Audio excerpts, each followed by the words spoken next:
limited to 2 minutes.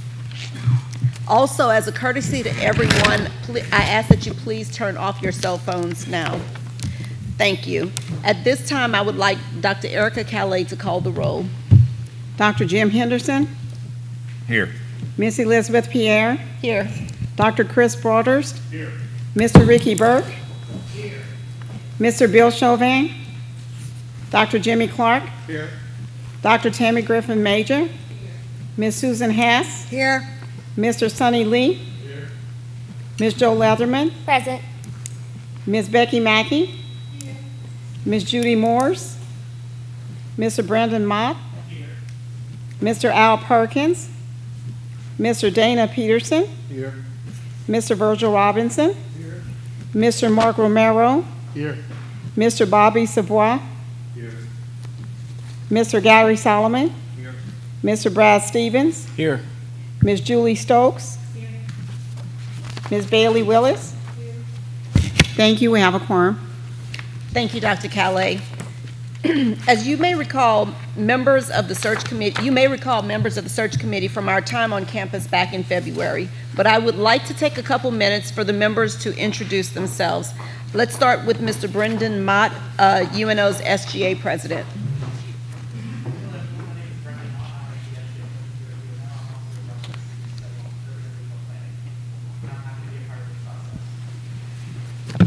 Members, if you could just push your button and make sure the red light is on in your microphone, you can be heard then. Thank you.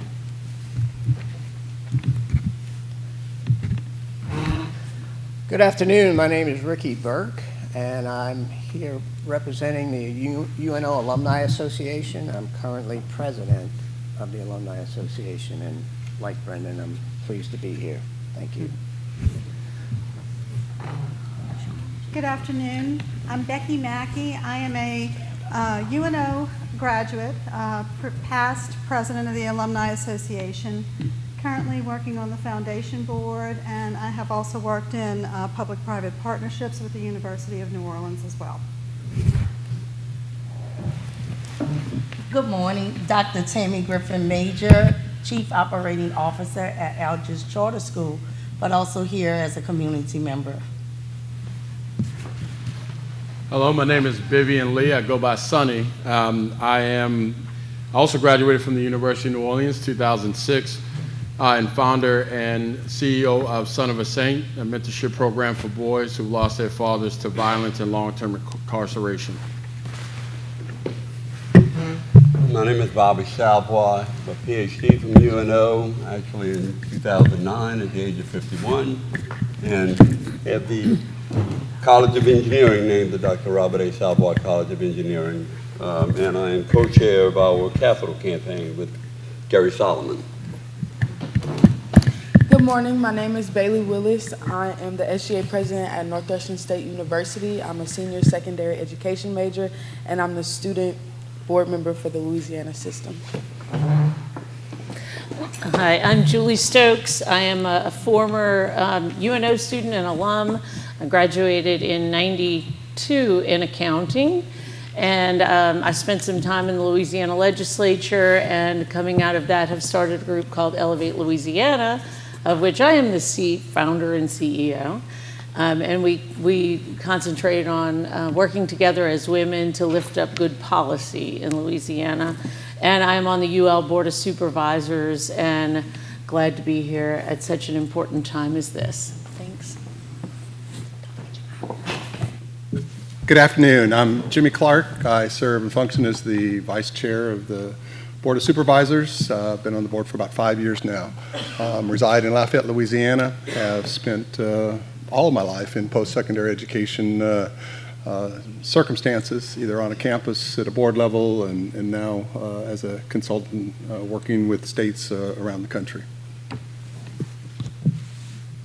Good afternoon, Liz Pierre again. I've served as chair of the UL System Board of Supervisors. I've previously served as parliamentarian and vice chair. I live in Monroe, Louisiana, an attorney and an economic developer by trade, and I look forward to a very successful search here today.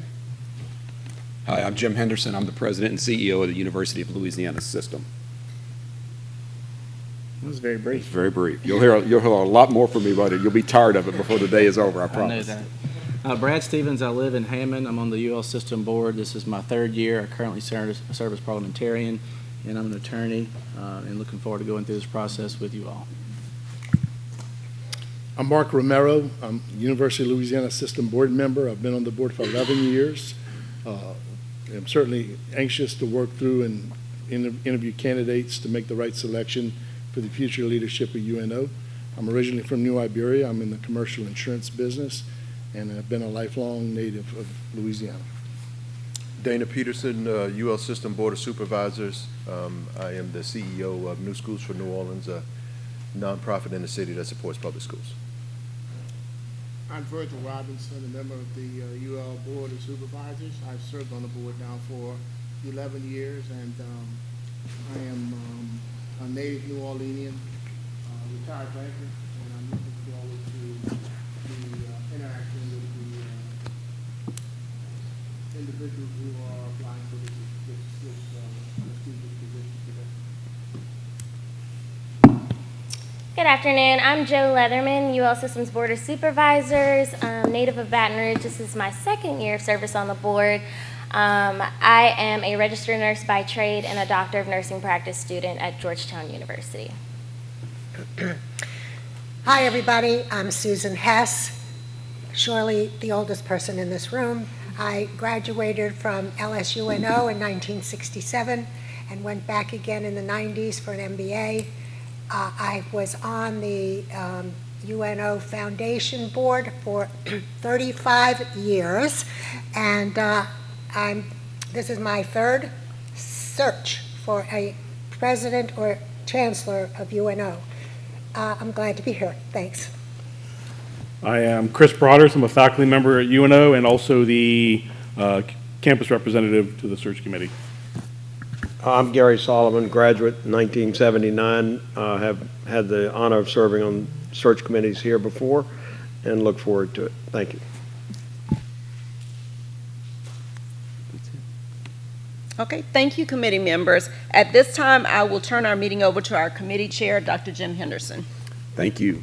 So members, the first item of business is approval of the minutes from our August 17th, 2023 search committee meeting. If you've had time to review those, I'll entertain a motion in a second. So moved, Stevens. Moved by Mr. Stevens. Question? Yes. Question. I noticed on the members being listed that there may be some discrepancies. I just want to be sure that Al Perkins is listed as both present and absent. And so I'm not sure that he can be that. I don't think he was there and left, so just a note. So we will make those technical adjustments to the minutes. Alice can be many things, but he is either present or absent. That's true. We have a motion by Mr. Stevens. Is there a second? Second. Second by Dr. Clark. All in favor, please say aye. Any opposed? The motion is approved. So the purpose of the meetings today and tomorrow are to interview the 5 semifinalist candidates, but first a little bit of background. In May, the search committee held its initial meeting here on the campus of the University of New Orleans to begin the preliminary work to find the next president for this university. We use those meetings to gather input from a variety of constituent groups on the qualities that you would like to see in your next president. On August 17th, the committee met to review applications and select semifinalist candidates. After thoughtful discussion, the committee unanimously decided to invite 5 candidates: Dr. Kathy Johnson, Dr. Walter Kimbrough, Dr. Darrell Kruger, Dr. Larissa Littleton-Steib, and Dr. Michael Moore. Today and tomorrow, candidates have been and will be meeting with several campus groups. The past presidential searches in the UL system have shown that these group meetings are very important to the committee's work. Participants of each group meeting had the opportunity to complete comment cards and ask questions of the candidates. These comment cards are anonymous reflections that will only be shared with the committee. Any member of the public can provide feedback to the committee publicly at the meetings or via email. Does any member of the committee have a question at this time? Do you have any public comments at this time? No, sir. All right, thank you, Eric. Now, before we begin our interview with semifinalist Dr. Kathy Johnson, I'd like to share with you the framework for today's meetings. Dr. Johnson will provide an opening statement, and then the search committee will ask questions. After the search committee has exhausted its questions, Dr. Erica Calais, the UL System Vice President for Student Services, Safety, and Resilience, may address questions to the candidate that have been submitted by the audience. Again, if anyone would like to submit a question to be considered, please do so by completing the appropriate card and turning it in to a staff member. We will entertain as many public questions as time allows. Following the public interview, the committee will enter into executive session to further dialogue with the candidate. Once Dr. Johnson has been interviewed and her executive session is concluded, the search committee will return to open session and recess until the 2 p.m. interview with Dr. Kimbrough. At this time, I would like to invite Dr. Johnson to the table. Dr. Kathy Johnson serves as the Executive Vice Chancellor and Chief Academic Officer at Indiana University, Purdue University of Indianapolis, a core campus of Indiana University and the state's Urban Research and Health Sciences campus. She is a professor of psychology and has previously served as Dean of the University College and Associate Vice Chancellor for Undergraduate Education, where she led the creation of a division of undergraduate education, as well as a number of initiatives aimed at enhancing the quality of the undergraduate experience while also improving on-time graduation rates. Nationally, Dr. Johnson has served on steering committees for the Coalition of Urban Serving Universities, as president of the Association of Chief Academic Officers, as past chair of the Council on Academic Affairs for the Association of Public and Land-Grant Universities, and is a fellow with Complete College America. She has also been very engaged with state initiatives and nonprofit boards aligned with access to higher education and student success. She received her PhD in psychology, cognition, and development from Emory University. Thank you, Dr. Johnson, for joining us today. Would you please take a few minutes to introduce yourself and provide the committee with an opening statement? I would love to. Thank you so much. First, let me thank you for the opportunity and the honor of being here, as well as thank you for the incredible work. I know that this is a great deal of time and effort, and I'm sure there's an urgency behind it, and I know it's appreciated on campus. So I'll briefly introduce myself and just say to start that I am a first-generation college student who went to a public university of higher education where my life was transformed. When I was a graduate student, I fell in love with the ability to help create new knowledge through discovery. And of course, I also developed an abiding love for teaching and for being with students. I've spent the vast majority of my career at an urban public university that has a strong research focus, and I honestly can never imagine being anywhere else but an institution like that. And that is one of the reasons why I am so interested in the University of New Orleans at this time. I think in going into higher education, I think we all want to make a difference. That's the driver typically, or the motivation. But I think for those of us who work at urban public research universities, the ability to make a difference is even more profound. It's magnified, if you will. Of course, that's through the students that we teach, but it's also through our potential role as anchor institutions within our cities. That means through our purchasing power, as well as through the talent that we hire.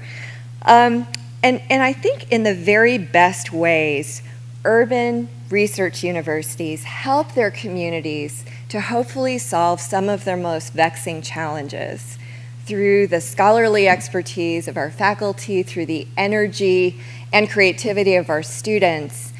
And that's what really warms my heart, if you will, about these sorts of roles. The ability to really make a difference in our cities by deploying the full strength of the university toward those endeavors. One of the things that I think is very exciting about the University of New Orleans is the Research and Technology Park. I think that there's tremendous potential to deepen the connections that students and faculty have with the organizations that are currently occupying space in those buildings. I think ideally research universities should be part of the innovation ecosystem. And of course that means through basic science that faculty and students do, but it also, I think oftentimes on urban campuses, we also emphasize the translation of that basic science into practice towards applied problems that are significant. And then if we're really doing our jobs well, there should also be a commercialization element. There should be ways of spinning up or spinning off new businesses, helping to introduce our students to the joys of patenting new discoveries, and the idea of being able to immerse students in all aspects of this ecosystem is very, very appealing. Finally, I'll just say that I think urban universities have a great potential to make their cities better, both through contributing to the public good, as I've described, but also by hopefully inviting their communities to be part of the university, to open doors to cultural events, to arts, music, athletics, especially when teams are winning. I think everyone wants to root for another home team, and after getting stuck in traffic late yesterday, it's clear that, that New Orleans citizens love their home teams. So those are the many reasons why I was attracted to this position. Now that I'm here, what I especially love is seeing how the university, and I think that this is an authentic perception, not just a superficial one, there is a deep embracing of the diversity of the student body and the diversity of the community that surrounds the university. I really do want to be part of a multicultural university, and I feel that it is my obligation, both at my current institution and as well as here, to make sure that we are helping faculty and staff to prepare professionally to best support students in taking full advantage of that diversity. They will be the engines for diversifying the workforce going forward, and we really have an opportunity while they're in college to help them to begin to be more adept at honing skills and working with groups of people different from themselves, and as I said, maximizing the advantages of that diversity. So finally, let me just say that the mission and the vision for the University of New Orleans is very similar to the mission and vision of my own institution. It really aligns so closely with my personal values and what I hold most dear about higher education: access, affordability, a commitment to community engagement, and to really making sure that we are doing everything in our power to advance equity and inclusion for our students' benefit, but also to the benefit of our communities. So thank you. Wonderful, thank you. Now we're going to entertain some questions from the search committee. Okay. And the first question is going to come from your right, Dr. Tammy Griffin Major. Okay. Good afternoon. What was it about the University of New Orleans that convinced you to apply for this job? Yes, so I think my lane in being a leader for higher education is that urban public research university. I confess I've also had the opportunity through some service that I've done nationally and professionally. I've met colleagues from University of New Orleans, and so I've kind of had my eye on it. I didn't know as much about it. Of course, I love New Orleans, and I've come to this city many times as a tourist as well as a conference goer. But it was really being able to develop connections with some colleagues through APLU, the Associations for Public and Land Grant University, that kind of put this on my radar. And then the more I read, I kind of fell into website after website and report after report, and I went all the way up, I think, to the State Board of Regents and the Commissioner for Higher Education Strategic Plan. The things that are going on in Louisiana dovetail very well, I think, with some initiatives that are going on in Louisiana. But the more I looked into the University of New Orleans, I think I could contribute in areas that we might have been doing for a little bit longer. So for example, the dual credit space, and making sure that we're not just offering dual credit, but we are creating pathways into our institutions and inspiring children and their family members that our universities would be a wonderful place for them to be. So those are some reasons why. Very good. Sure. Staying on the same end of the table, we'll hear from Brendan Mott. Brendan? So how would you make yourself accessible to and engage with students, faculty, and staff, and just as well as other stakeholders? Yeah, thank you for the question. So I think my personality probably aligns better with this sort of role because I really, really enjoy working with people. I, of course, self-selected into a psychology major. We usually do when we enjoy being with others and we want to understand people better. I think in my current role, I engage in a number of habits that would, I think, generalize well. For example, I really, really can't imagine not teaching. So I don't teach every semester and sometimes not every year, but I do teach regularly enough to feel that I still am playing a role in the growth of our students. And it also, I think, helps keep me grounded and understand what students' experiences are. I also try to get out of my office as much as possible. My office is lovely, but if I don't have, a rash of Zoom meetings that are somewhat confidential, I'll just take my laptop to the campus center and plunk down in the middle of the coffee shop area and just be able, first of all, to kind of stealthily listen to what people are talking about and what's going on, but it also enables me to be in communication, not just with students, but also with faculty and staff. Athletic events, I think, provide another important opportunity for being in community. I think it's really important for presidents and provosts to show up at as many games or other campus events as possible. I think it creates a little bit of a social norming pressure, frankly, for deans and chairs to do the same. And it's really great for our students to be able to meet with their faculty and staff, and hopefully with university leaders in those informal types of settings. I think it helps students to feel cared for and that they belong. It also, frankly, brings me joy, and I can't imagine doing my work any other way. Very good. Now, on your far left, we're going to hear from Faculty Senate President Dr. Chris Broadhurst. Great. So Dr. Johnson, shared governance is a common phrase in higher ed. With multiple applications, yet administrators sometimes have very different interpretations of what shared governance actually is. What is your perspective on shared governance, and what approach would you use to promote shared governance at the University of New Orleans? Yeah, thank you. So I've read about this and thought about this a lot. I think in a very narrow sense, shared governance means things like, the faculty have governance over the curriculum and the ways the degrees programs are orchestrated. Boards, of course, have fiduciary responsibilities.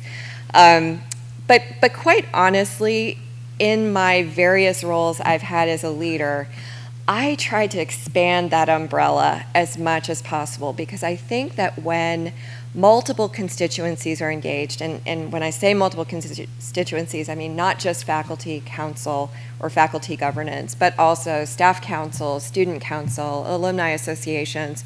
I think whenever anything of significance or importance is being undertaken at the university, having as many of those voices and frankly their brains operating at the table as possible helps to ensure that we have a shared collective responsibility for enacting whatever the project or initiative is. And it usually makes us make better decisions. It also, I think, fosters trust. And so quite honestly, even when something does not technically fall within that narrow sphere of shared governance, I will very often go out of my way to make sure that the Faculty Executive Council, who I meet with very regularly, is aware of things that are going on both formally and frankly informally. I've been a faculty president. I understand the role really well. And in my current role, I need to have a trusting working relationship and ideally friendship with various governance leaders. So that's I think how I would approach the answer to that question. Sure. Very good. So back to your right, we'll hear from Bailey Willis. Bailey? Collaboration with community colleges and other four-year universities is essential given today's limited financial resources. Describe your experience in developing beneficial relationships with community colleges and other four-year institutions, particularly related to expanded access to students and facilitating transfers. Yeah, thank you so much for the question. So in Indiana, we've had a lot of higher ed policy enactment around transfer, and that has been incredibly helpful. I confess I don't know the landscape as well in Louisiana, but for example, we have a transferable competency-based general education core that all institutions needed to agree upon and then enact within their own university or community college context. And we've all agreed to share each other's common core. They don't all look the same because they're competency-based, and I love that about our state. So the course configuration varies somewhat from institution to institution. But when I was the leader for undergraduate education, this legislation was being enacted, and it put me in a perfect position to frankly be in community with colleagues from both the 4 and the 2-year sector and to develop this core. I've also been very fortunate to have been asked to lead several, usually externally funded initiatives that were aimed at improving transfer. So for example, we had some money from the Lumina Foundation that was administered through the Association of American Colleges and Universities that was aimed at helping faculty to align their assessment practices at the 2 and the 4-year level to make sure that we were both using the same threshold for competency. At least on my institution, or at my institution, there's some faculty who are sometimes skeptical and think that the students in the community colleges are not being prepared at the same level.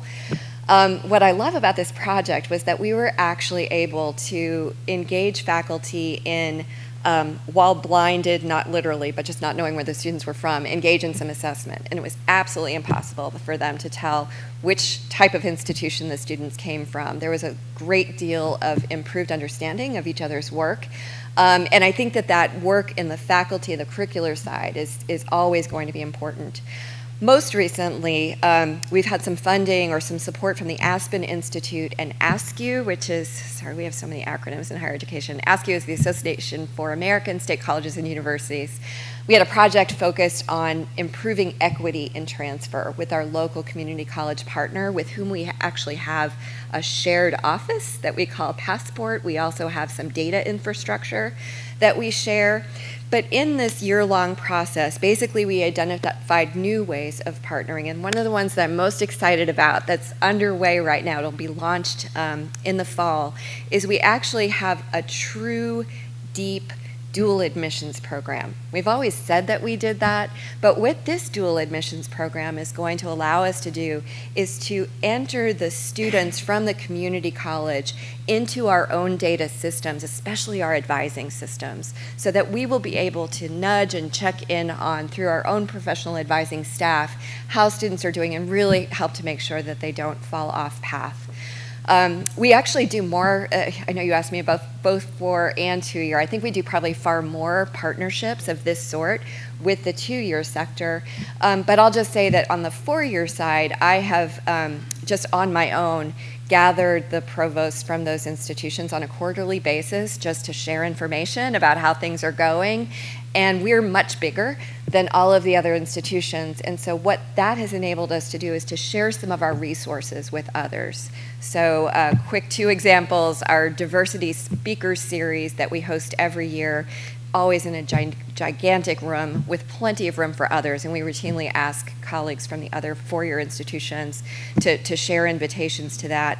We've also found it very helpful to broaden the scope of our affinity-based groups. So for example, our Black Faculty and Staff Council and our Latino Faculty and Staff Council, we've opened up the doors to faculty and staff who are interested from the other 4-year institutions to get together for both support, but also to talk about student success. Now, a question from your far left, Gary Solomon.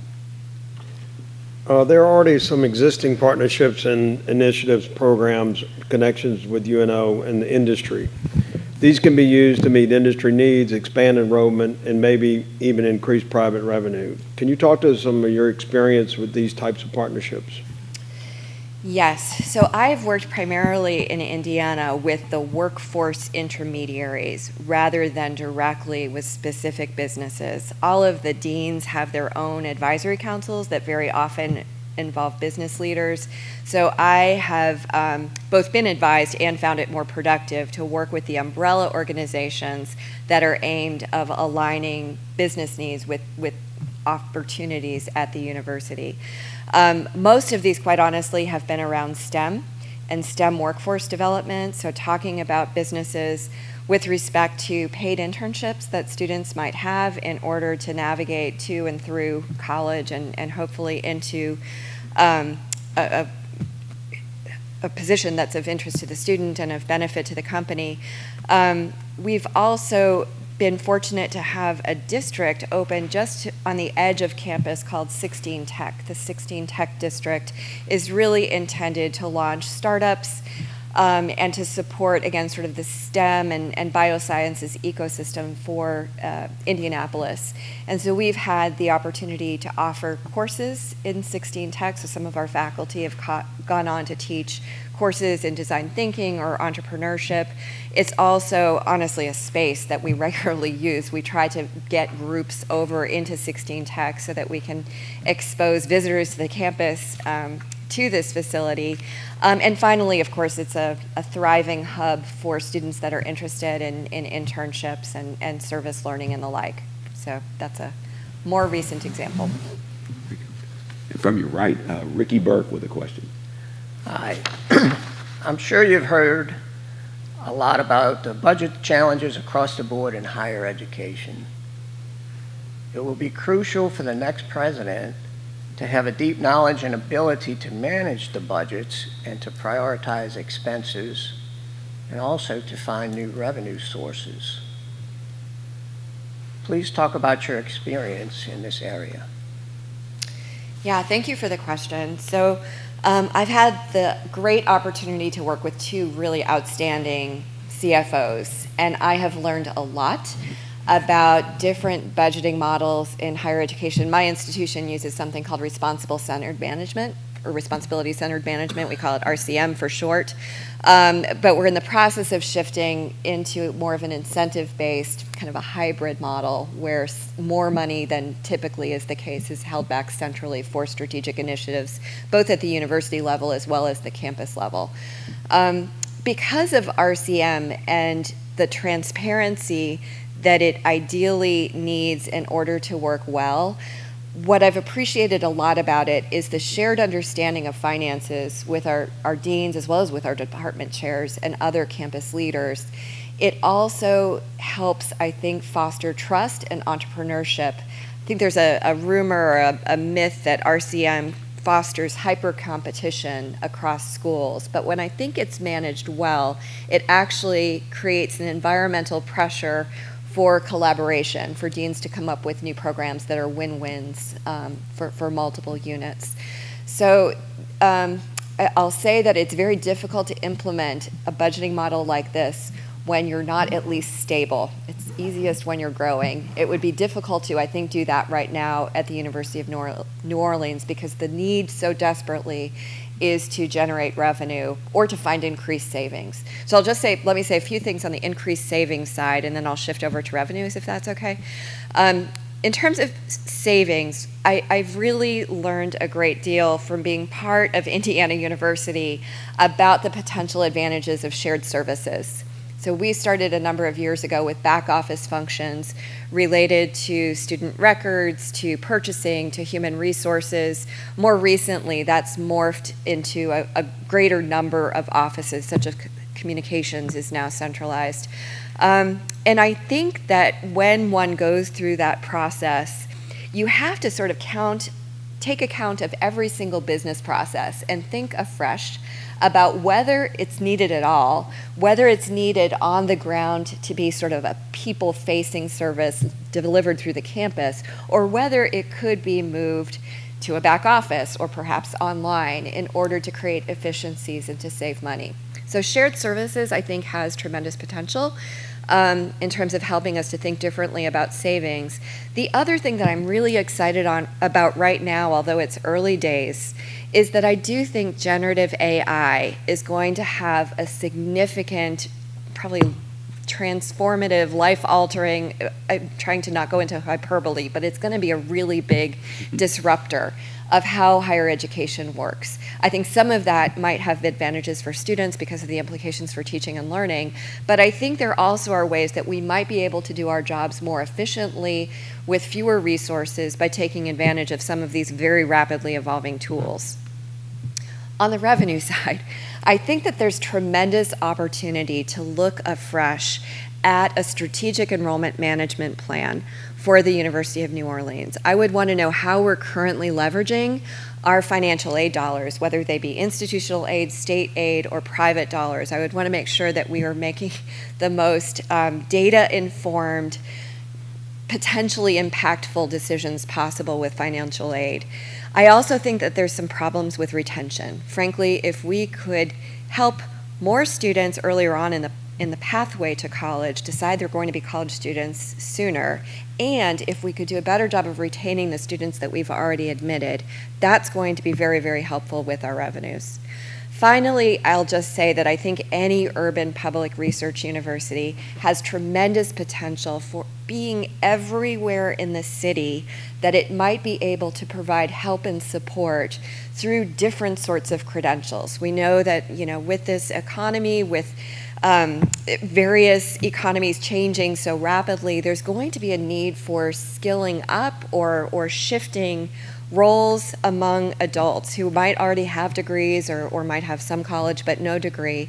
So I think we need to think very intentionally and creatively about what sorts of credentials might be awarded. Maybe they're certificates, maybe they're collections of badges that stack to a certificate, but they should always be stacking towards something bigger, and they should be very much informed by what the business community is saying that they need students to have. On that last note, this is not a revenue generator, but I'll just say this very quickly. I think that if we can do this well to expand the adult market, there's also going to be advantages to current professional staff who might want to skill up. This might be a retention mechanism for staff.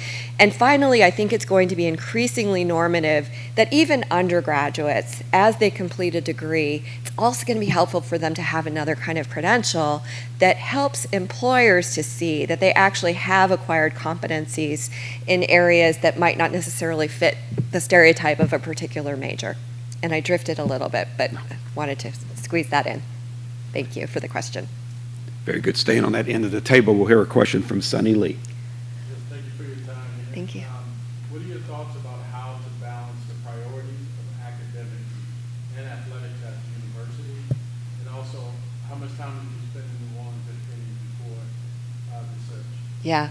Let me do the last one first because that's probably easier. Cumulatively, probably months, but a lot of one-off trips, either vacation trips or I was saying to a few other people, I think since Katrina, every higher ed organization has tried to stack the deck in terms of hosting meetings in New Orleans. So I feel like I've been quite regularly, and since I was young, in my 20s, just my family and I have really loved this city. In terms of athletics, I mentioned having a hard time getting downtown yesterday. There's clearly a love of athletics in this city, and that means that the students who come from this area probably also have a love of sports. I think that athletics, in its very best form, should be part of the strategic enrollment management plan. Right now I have a regional campus that was struggling. It's in Columbus, Indiana, and was really in tough times until they joined the NAIA. So I don't think it always has to be Division I. I think athletics just brings life to a campus. It provides a pathway for students who are athletes, and some students who are athletes in high school might not want to go to a huge school. They might want to shine in a smaller school. So I think there's tremendous advantages for student recruitment, and frankly, the students that we recruit who are athletes are oftentimes our best student leaders. They're just such wonderful role models to their peers, both in terms of health and wellness, but also in terms of their leadership. I'm really proud that our student athletes are always seeming to, I don't know how it happens, because it happens year over year, that they're breaking their GPA record. They're students first, always, but they also are athletes and thus are contributing to the life of the university. The other thing I'll just mention is that I think when athletics is deployed well, presidents, provosts, deans, and chairs are at games, they're very visible, and this is a wonderful place for fundraising, and welcoming alumni back home. So all of those things I think are prospects. I know I did some Googling and saw that there was a polling of the students recently about whether they would like to pay a fee to bring football, and students rarely say they want to pay a fee, even if it's something really great like football. So I think it's on the next president to figure out other ways of garnering those resources, perhaps through alumni engagement, perhaps through other creative ways of thinking. But it's clear based on the feedback, at least that I read, that students are feeling very stressed financially right now. So that's probably not the best path. Very good. We get a question from Bobby Savoy. You mentioned this a little bit in your answers, but there's a critical external focus of the job of campus president today. What would you do to connect with community, legislators, businesses, and others who lend support to the UNO? Thank you for the question. So yes, I think that one of the most important roles of a president is to be the living, walking, breathing ambassador for the institution that they represent. So I would see that it was my responsibility once, frankly, if I had to look at maybe the first few months, obviously there's some learning that needs to be done internally. But at the same time, it's incredibly important for this person in this role to be out in the community, to be developing an understanding of what leaders think, who the leaders are, what the needs are of the city, and always be thinking through the lens or listening through the lens of how could University of New Orleans be helpful in enacting that vision or in helping to solve this problem. So it is a very outward-facing role. Quite honestly, I think it's a role that I would love. I really enjoy working with people. I enjoy bragging about my institution. I do think that when speaking with legislators, it's oftentimes very important to keep the focus on student success and what the success of our students means for the state's economy and the economic growth and the recovery of the state of Louisiana. Louisiana is staggeringly beautiful and has such a rich and storied history, but it's a tragedy that the educational attainment rates are not higher, and it's a tragedy that the poverty rates are so low. I see universities, not just University of New Orleans, but all universities, as having a critically important role in addressing those challenges, and those challenges are best met in partnership with other state leaders, both from the business and the government sectors. Very good. Your last two questions are going to come from your left. Okay. The first from Susan Hess. Susan? Thank you. Can you describe the president's role in fundraising? What experience do you bring to the University of New Orleans, possibly, that will enable you to enhance the important function of fundraising, and we need it? Yeah. Thank you for the question.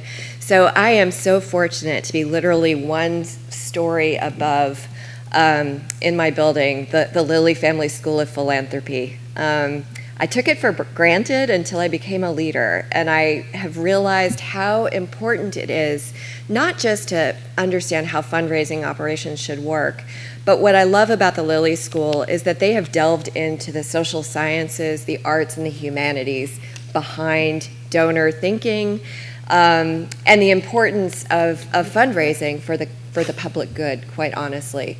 Through the fundraising school, we have helped our deans, it's usually every 2 or 3 years, to basically have a crash course in academic fundraising 101, and I sit in on it every time. What I've learned in terms of the president's role is how important it is to establish an infrastructure for fundraising that is widely understood and shared and based on data as well as professional best practices. So we have a system, and I have to say, deans didn't like this at first, but we have a system whereby every single contact with a prospective donor or a previous donor is logged and registered in a system that's shared. And I say that deans don't like this because, of course, deans want to not share their donors. But I think what's important to understand, again, about the science of philanthropy is that donors, just like any human, have very varied and broad interests. And sometimes, even if they graduated from the School of Business, they might have had a health episode, or someone in their family might have been helped by a nurse or by a physician or a dentist. And so it's really up to the president to help best align the possible dreams and hopes and visions of donors with the needs of the institution, and to do those hopefully in the ways that are the most strategic possible. So those are some things that I've learned. I have to say that I was much more actively engaged in day-to-day fundraising when I was in a dean role. In my current role, I work with the chancellor on potential gifts that are for the good of the whole campus.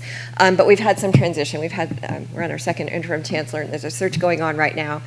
What I will say is that last year, for about 8 months, I had the opportunity to go back into my old role as leading undergraduate education. We had some problems with the search, and I volunteered to do that on top of my regular job, in part because I wanted the opportunity to work with that gift officer again and to go back and to steward some gifts and rekindle relationships with donors that had helped with some student projects in the past. So it's a part of my job that I love. I really have grown a lot in this space. I think when I was a department chair, I couldn't imagine ever being brave enough to ask anyone for money. At this point in my life, I've seen the joy that giving can bring, not just to donors, but the pride that their family members have in seeing their resources transformed into something that's good for the future and good for our students. Just very gratifying. Thank you. Sure. And your last question comes from Joe Leatherman. All right, Dr. Hi. Johnson, I have a two-part question for Okay. you. The pressure, scrutiny, and obligations associated with the university presidency are ever present, and the work hours are long. What experience do you have with that kind of pressure, and do you feel that you're ready and capable to handle these demands that will be placed on you and your family? And as a follow-up to that, how do you unwind, and what are your hobbies? Okay, thank you for the question. So I guess my husband would probably say I'm a workaholic. I love to be busy. I love to make a difference. I tend to have tons of energy, and I just love I love leading change. And so long hours, quite honestly, don't faze me that much. I will say that I am a much better very early in the morning person than a very late at night person. So I try to adjust my, responsibilities to take advantage with my skill set or my circadian rhythm. I don't know what it is. But yeah, that does not concern me at all. I also have been very, very fortunate, just to be a little bit personal for a moment. I have just an incredible husband. I met him when we were in high school, and we got married shortly right after college, so we've been together a very long time. And I always say to my female graduate students that if you want to be a female academic, choose your partner really, really carefully, because you don't want someone who's going to do 50%. You kind of want to creep toward the 80 or maybe the 85%. And I am so fortunate to have had that experience. And that probably connects to your second part of my question. I think that my family keeps me very grounded. We have 5 children. My husband's been a caregiver for them. That's why he's not here today. And that enables me to work and to be very busy and do the things that I love to do. But I also try to stay healthy. So I ride my bike to work most days, even in the winter. When I can't, I try to run or at least take the dog for a long walk. And dogs are a really great way of de-stressing as well. Thank you. Sure. Very good. Now, Dr. Calais, do we have any questions from the audience for Dr. Johnson? No, sir, we do not. Thank you. Well, at this time, I would ask that the committee meet in executive session pursuant to revised statute 42, section 17, to discuss personnel matters in association with this presidential search. While in executive session, the committee may meet with its staff, legal counsel, or other persons it deems necessary. No motions nor other action may be taken while in executive session. May I have a motion and a second to go into executive session? Moved by Ms. Stokes, second by Mr. Romero. Erica, would you please call the roll? Miss Elizabeth Pierre? Yes. Dr. Jimmy Clark? Yes. Ms. Joe Leatherman? Mr. Dana Peterson? Yes. Mr. Virgil Robinson? Mr. Mark Romero? Yes. Mr. Brad Stevens? Yes. Ms. Julie Stokes? Yes. Ms. Bailey Willis? Dr. Chris Broaders? Yes. It is unanimous. Thank you, Erica. The committee will now meet in the Innsbruck suite.